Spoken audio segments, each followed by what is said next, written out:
आज आपको बताता हूं, हमारी टीम ने बनारस की कोर्ट में ये अर्जी दी कि ये जो बाबा विश्वनाथ का शिवलिंग है, क्योंकि हमारे शास्त्रों में लिखा हुआ है कि जहां शिवलिंग होता है शक्तिपीठ वाला, उसके सामने नंदी होता है। तो जो खंडित मंदिर जहां आप पूजा करने जाते हैं, शिवलिंग यहां है और नंदी इधर देख रहा है। ये जो जगह है जहां पर हमने ढूंढी है, ये ओरिजिनल शिवलिंग है, क्योंकि उससे 83.5 फीट की दूरी पर नंदी खड़ा हुआ है, उसकी आंखों के सामने है। तो हमारी पिटीशन में हमने कहा कि इसको साइंटिफिकली भी हम प्रूफ करना चाहते हैं। अगर आर्कियोलॉजिकल सर्वे ऑफ इंडिया के पास ऐसे मेथड हैं कि वो इसके आसपास चीजों को निकाल करके, इसके आसपास की चीजों को खोद करके उसकी कार्बन डेटिंग, उसको कुछ मूर्ख हिंदू दलालों ने ये कहा कि शिवलिंग को तोड़ करके कार्बन डेटिंग होती है, उसके आसपास की जगह को निकाल करके ये पत्थर कितना पुराना है इसके ऊपर तय हो जाए। तो लोअर कोर्ट ने कहा नहीं, हमारी बात ठुकरा दी। बहुत लोग वो दलाल घूम रहे थे चौराहे चौराहे किसी के इशारे पर, देखिए साहब ने ये कर दिया। परसों इलाहाबाद हाई कोर्ट ने विष्णु शंकर जैन ने जब ये तर्क रखे, तो विष्णु शंकर जैन के तर्कों को इसलिए उस हाई कोर्ट ने माना और कहा कि इसमें हम आर्कियोलॉजिकल सर्वे ऑफ इंडिया के एक्सपर्ट की राय लेंगे। और आर्कियोलॉजिकल सर्वे ऑफ इंडिया के वकील ने कोर्ट में खड़े होकर कहा कि यह मुमकिन है, हमारे पास दक्षता है, हमारे पास वो इक्विपमेंट है कि हम ये साबित कर देंगे। फैसला हो गया है, जनवरी में अनाउंसमेंट होगा। इसलिए 2022 में आधुनिक दौर का एक युवा जो लैपटॉप और किताबें पढ़ता है सिर्फ, और किसी दफ्तर के चक्कर नहीं काटता है कि हमें अधिवक्ता के नाम पे किसी स्टेट की दुकान चला दो तो हमें सरकार के फ्री पैसे मिलते रहें। अपनी लड़ाई लड़ी और आज की डेट में एक नहीं, ये जो मध्य प्रदेश है जहां की अहिल्याबाई होलकर थी, वहां भी एक जगह है धार, जहां भोजशाला का झगड़ा चल रहा है। हमने पिटीशन वहां भी की है, वहां भी हम जीतेंगे।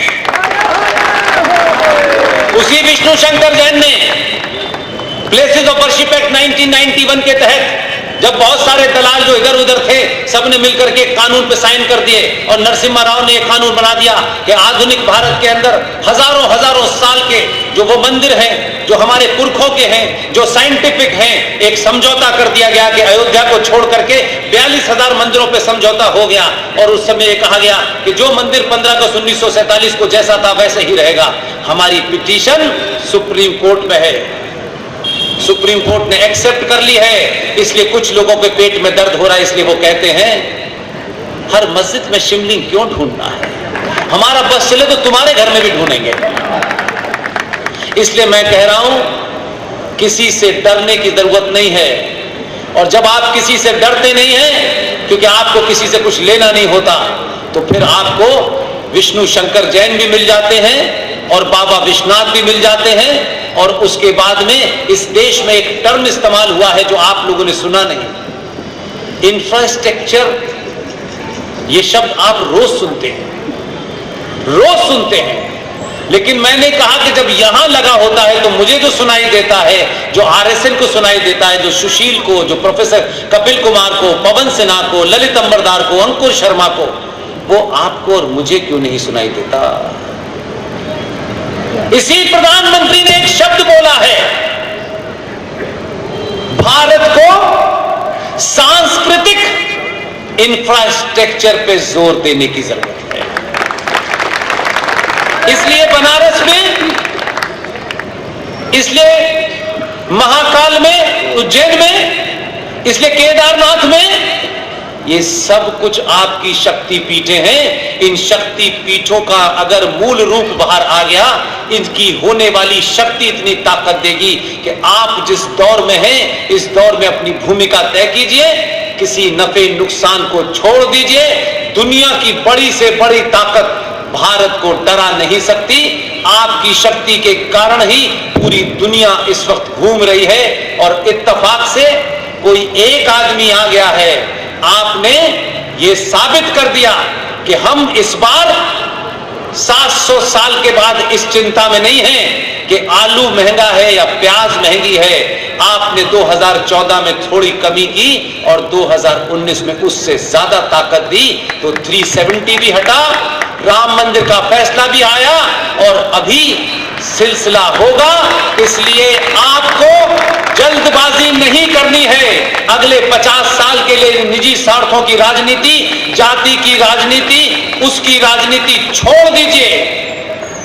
अपने बीच से बहादुरों को चुनिए और बहादुर इतने चुनिए कि फिर बहादुरों में तय होगा कि अगली बार मध्य प्रदेश में ये दिखावे के मामा होंगे या असली योगी होगा। आप सबने इतने धैर्य के साथ मेरी बात सुनी। अगर समय की मर्यादा नहीं होती तो मैं माफ कीजिएगा, मैं सुबह तक बोल सकता हूं, क्योंकि मुझे इसलिए नहीं कह रहा मैं, इसलिए मैं कह रहा हूं कि आपने पूरे भारत को एक लाइन दिखाई है कि जो सनातनी हिंदू के रास्ते से हटेगा उसे आप हटा देंगे। इसलिए मैं आपके साथ कहने आया हूं ये बात। आप इस बात को ताकत से रखिए, अपने मुद्दों को पहले कराइए, आप सत्ता पे दबाव डालिए। महाराज की धरती पे जहां जहां आतंकी औरंगजेब की मजार है, उसका शहर है। जितने भी मुगल आतंक आए थे, जिन्होंने तलवार के जोर पर इस देश के लोगों को शलवार पहना दी थी, वो शलवार पहनने वाले लोग आज आपको डरा रहे हैं। उनको पता नहीं है, उनके पूर्व, हमारे पूर्वज जब नहीं डरे तो आज हम इनसे डरेंगे। किस गलतफहमी के शिकार हैं? अपने पे विश्वास रखिए। चवन्नी का किसी एहसान भाई के पास और रफीक भाई के पास अगर आपका बिजनेस है तो आप राष्ट्र के खिलाफ हैं। आपके पास अपने भाइयों के साथ, अपने लिए, अपने समाज के लिए लोगों को ताकतवर बनाइए। अगर कोई पीछे छूट गया है, जाति के नाम पे छूट गया है, पैसे के नाम पे छूट गया है, यकीन मानिए जो उससे ताकतवर है उसका हाथ पकड़ लीजिए। मैं आज भी कहता हूं, सनातनी अपना हाथ पकड़ लें। जिस दिन सनातनी मां के पैर छूना शुरू कर देंगे, दुनिया में किसी के सामने झुकने की जरूरत नहीं पड़ेगी। बहुत बहुत धन्यवाद। Thank you very much.